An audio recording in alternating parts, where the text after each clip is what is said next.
What's going on, guys? This is Rob. If you guys enjoy my content, make sure you hit the subscribe button and make sure you hit that little bell so you never miss out on my sexy voice.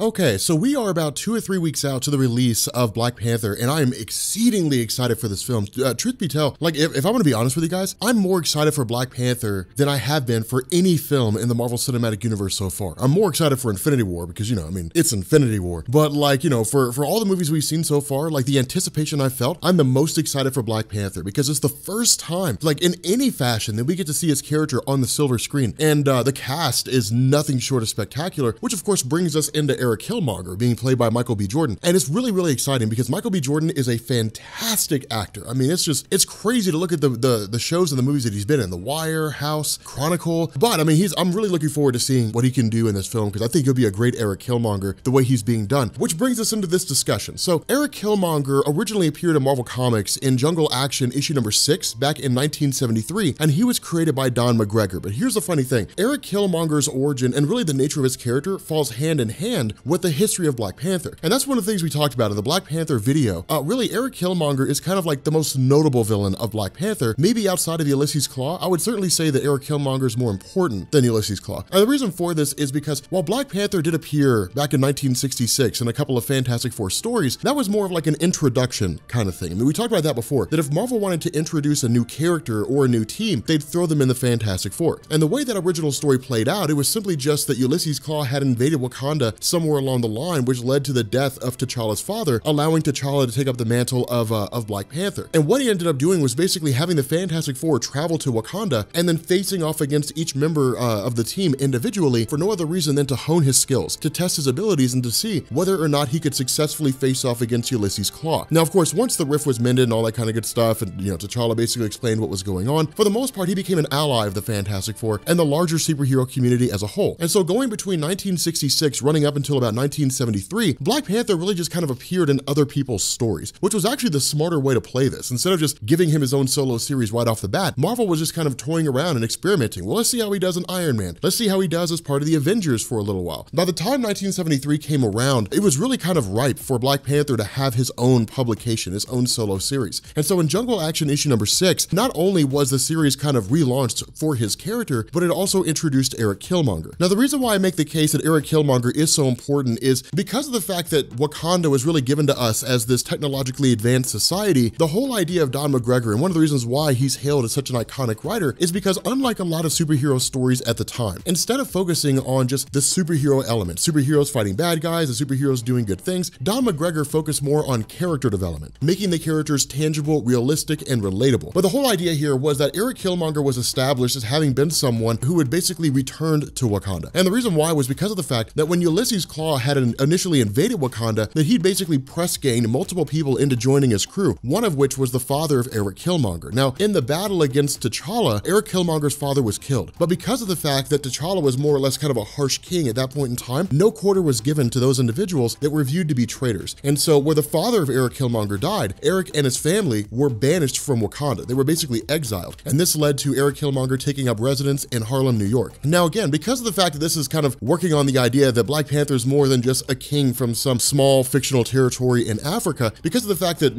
Black Panther is supposed to be one of the smartest people in the world, Don McGregor built on this concept and basically brought in Killmonger as a guy who had studied at MIT. He had pushed his body to the physical limits, basically testing himself, so that when he returned to Wakanda, it was really more or less a ruse. He had simply shown up on the doorstep of Black Panther and said, look, my father brought shame to my family. I want to find a way to make up for his sins. I want to find a way to basically restore the honor of my family in the eyes of you as king. And so ultimately T'Challa allowed him back. And so what Erik Killmonger did is immediately start going in the process of trying to form a coup d'etat. And so between Jungle Action issues 6 through 8, which saw the return of Erik Killmonger and his origin being told, with issues 7 to around 14 or so, what we got was this kind of tour of Wakanda, in the sense that Black Panther had faced off against Erik Killmonger, and Erik Killmonger had bested him. He'd actually defeated Black Panther. And so as a result, he basically thrown his body down into a ravine, and then Black Panther started coming across all these different individuals that Erik Killmonger had rallied to his cause. So people like Venom, not the Spider-Man Venom, but just a different guy named Venom. You know, some of these characters basically helped Black Panther to offer a little bit of wisdom where they could, a little bit of guidance. Remember, Black Panther is basically the best fighter in all of Wakanda. That's really what it's designed to be. He's the smartest person and the best fighter. And so there wasn't really a whole lot in terms of fighting skills that they could impart on him, but whatever little bit he gained helped just because of the fact that Erik Killmonger in a lot of ways was equal to T'Challa himself. And so this eventually segued into the conclusion of the whole Jungle Action line with issues 15, 16, 17, and 18, which basically saw T'Challa overpowering Killmonger and then effectively killing him. Now, this is a very, very important time for the Black Panther landscape for a couple of different reasons. The first was because under the writing of Don McGregor, this Jungle Action line was designed to focus almost entirely on the characters, but also build Wakanda. Build up the characters who were in it, basically explain to the reader what goes on there, what takes place inside of all this stuff. Because remember, with the exception of the first appearance of Black Panther and the Fantastic Four, there wasn't really a whole lot given about Wakanda. We knew about its nature, we knew it was advanced, but because of the fact that a lot of the stories that Black Panther appeared in saw him leaving Wakanda for a time, we didn't really learn a whole lot about the fictional nation of Wakanda. And so we learned all kinds of things, you know, under the writing of Don McGregor, which was pretty significant. I mean, the Dora Milaje, different things like that. I mean, it was pretty interesting to learn all that stuff, or at least, you know, see it brought back. Now, following this, the reason why the Jungle Action line of stories, really 6 to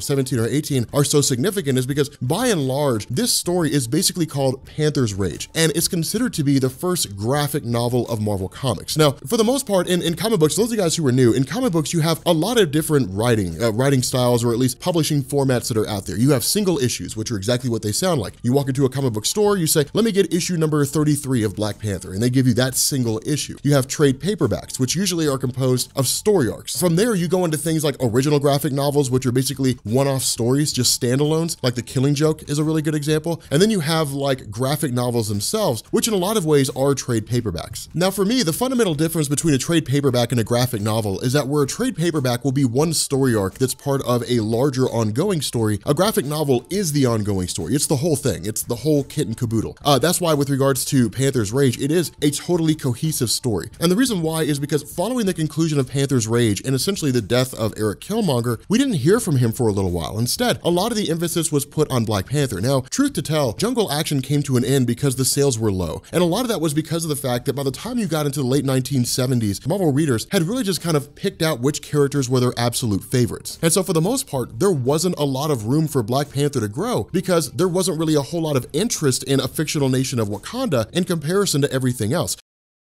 Now, for Erik Killmonger himself, he had a couple of appearances, but there were only ever really like 2 events that took place. You know, I mean, like the maxi series Over the Edge, which ran for about 10 issues. In issue number 6, his followers resurrected him, but then ultimately, you know, he was really defeated and that was about it. When it came to things like Iron Man Annual number 5, you know, he was resurrected by the Mandarin and then ultimately defeated and returned to a pile of bones. And so there wasn't really much going on. Now, a lot of that was Marvel trying to find a way to see if it was possible to reinvigorate interest in his character. But the whole basis behind this is that this runs up until 1998. Now, the reason for this is because not only were Marvel characters outside of Black Panther already established, but by the time the mid-90s came around, Marvel was basically looking around and saying, okay, look, we have this huge surge of comic book interest. We're going to start printing, you know, multiple covers and things like that, but we're for the most part going to keep it isolated to the most popular superheroes because that's all anybody really wants to buy. Not only that, by the time the mid-90s happened and the comic bust took place, Marvel was still, for the most part, in the same boat. Marvel looked around and they said, okay, so sales are basically at an all-time low. We can't afford to publish anything outside of the most popular superheroes. So again, that created another quagmire for the character of Black Panther. Now, by the time the late 90s came around, Marvel was experiencing kind of a resurgence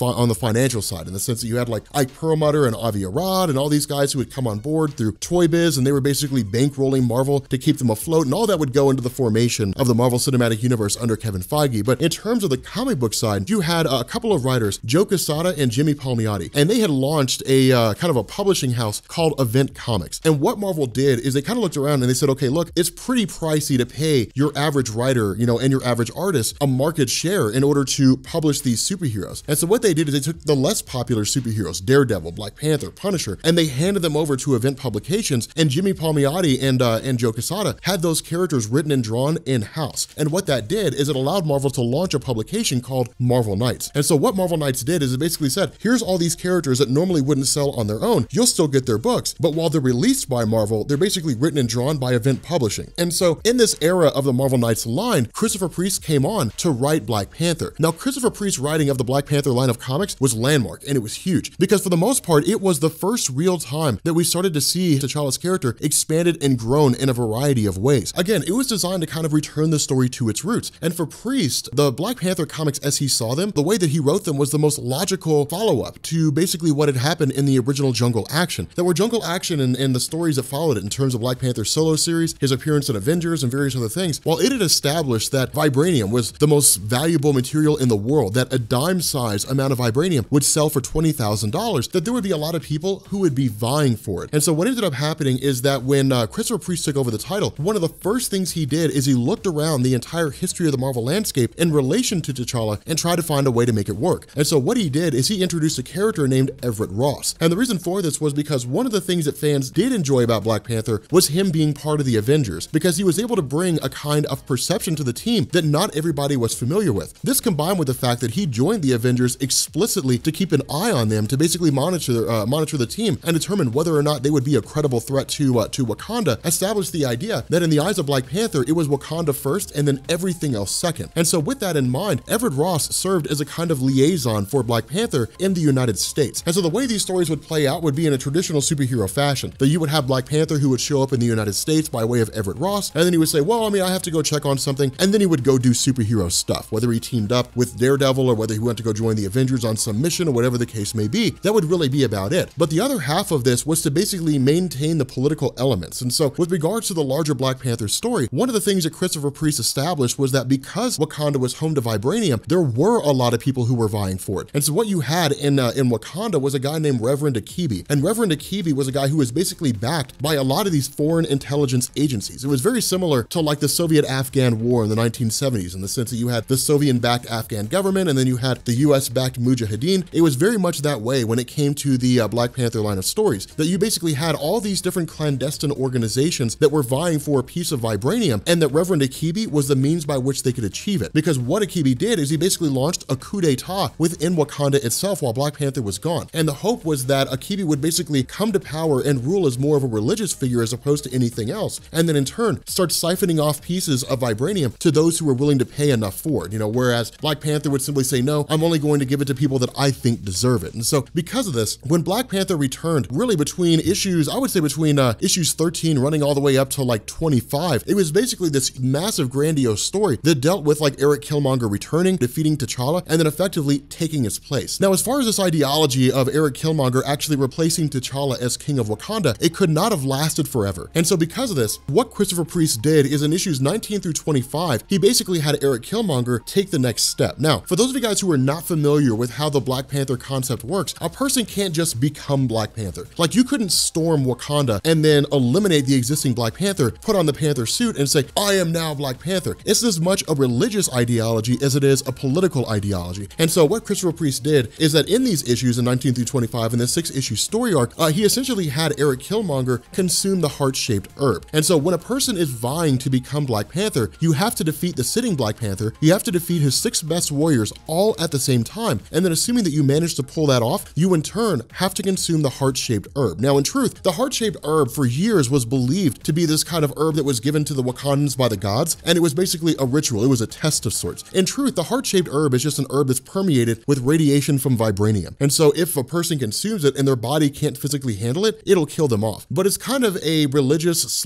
/ practical way to differentiate the weak from the strong. And so if a person isn't strong enough, they'll effectively die from it. Now, there is kind of a religious connotation to it in the sense that by all standards of measurement, Erik Killmonger was equal to Black Panther in terms of strength, speed, all that kind of stuff, even when Panther had his powers. And so the result was that when Erik Killmonger consumed the heart-shaped herb, he basically fell into a coma. And this was a way for Christopher Priest to remove Erik Killmonger as the sitting king, and in turn, bring back T'Challa as the actual king himself. Now, because of the fact that, Christopher Priest's run only lasted for about 62 issues, what ended up happening is that in the last couple issues or so, really issue number 60, Christopher Priest intended to bring back Erik Killmonger and continue the story. The problem with this, and as far as I'm aware, Christopher Priest effectively quit Marvel around 2003, 2004, 2005, somewhere around there, and basically walked away. And so the Black Panther Volume 3 line ran until really about 2003, after which Christopher Priest left. Now, the reasons for his motivation motivation in leaving are really kind of speculative. I mean, I don't have a definitive answer, but as far as I've been able to tell, a lot of it was just a refusal of Marvel to recognize his contributions. Because one thing to bear in mind, Christopher Priest was the first African-American writer to actually receive a full-time writing gig for either Marvel or DC. It was the first time he'd broken that barrier. But Marvel has a history of engaging in that action of just refusing to give people credit. That's the reason why Jack Kirby left in like the late 1960s, early 1970s and went to DC. Now at DC, he was just kind of screwed over and ultimately left and came back to Marvel. But that's one of the things that's happened before. But again, a lot of this is speculation just from various articles that I've read from Vulture and, you know, different things like that, because I don't have a definitive answer to that question. It's just kind of speculation. But regardless of the motivations behind Christopher Priest leaving, the fact remains that his intention was to basically kind of transform the Black Panther series and then use that as a springboard platform to launch something else. And so in 2003, Christopher Priest launched a line of publications, or at least a story called The Crew. And it was actually canceled after like 7 issues, I think. But the whole idea behind this was that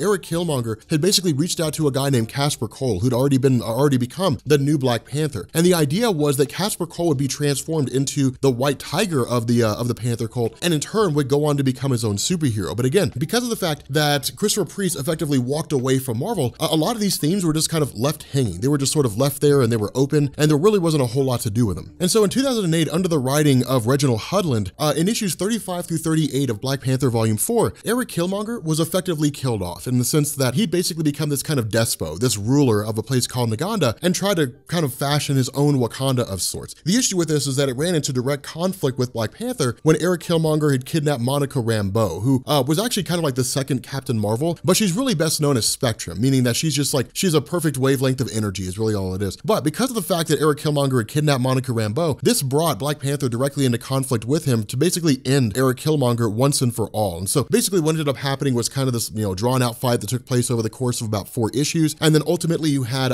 Erik Killmonger, who was finally killed by Monica Rambeau. And that was basically the end of him. As far as I'm aware, he's never been seen or heard from since. Now, in truth, he may return, and I kind of hope he does, just because of the fact that Erik Killmonger, you know, historically speaking, it doesn't really have any powers. He doesn't really have any abilities. He's not like Black Panther, where he consumed the heart-shaped herb and he gained, you know, all this enhanced strength, speed, and agility and all that kind of stuff. He's just a guy that pushed his body to the physical limits so he could be equal to Black Panther, which is actually pretty impressive. But having been one of the smartest villains to exist in the sense that he's wildly educated, having gone to like the Massachusetts Institute of Technology, because of the fact that he's so intelligent when it comes to like military tactics, different things like that, because he was the first villain of Black Panther to really elevate T'Challa from being just a superhero to being someone that has to deal with various insurgencies inside of his own kingdom and help to kind of develop that aspect of his line of storytelling, I would really love to see Erik Killmonger come back. But even if he doesn't return in comic book form, the fact that we're going to see him in the movie is a pretty big deal, because I think what you guys are going to see with Erik Killmonger, assuming that he's done right, is that he's not going to be like a lot of the other villains that we've seen in the Marvel Cinematic Universe. He's not going to be like Obadiah Stane from Iron Man 1, where he's just a guy that's trying to take over Iron Man's company. You know, he's not going to be like Red Skull, where he's looking for a cosmic cube. I think that what you guys are going to see in Erik Killmonger is he's going to be exceedingly intelligent. He's going to be one of the most brilliant villains that we've seen. I think he's going to do a lot of things that are going to take a lot of people by surprise and really help to kind of like elevate this idea that Black Panther is a lot more than just a superhero that has Panther powers. I think it's really going to elevate and establish the idea that Black Panther and the various foes he faces are some of the smartest people out there in the entirety of the Marvel Universe. But with that being said, guys, we're going to bring this video to an end. If you are new here to Comics Explained, make sure you guys hit the sub button to become part of the Rob Corps. If you guys enjoyed this video, make sure you drop a like, and I will catch you all later.